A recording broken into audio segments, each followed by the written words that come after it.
This is the Ohana Sk-70 MG. A very pretty uke.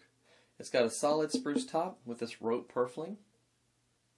It's got flamed mahogany sides and back.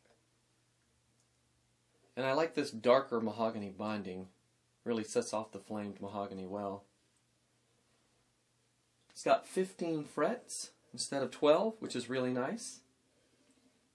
It has a nice bright, clear tone.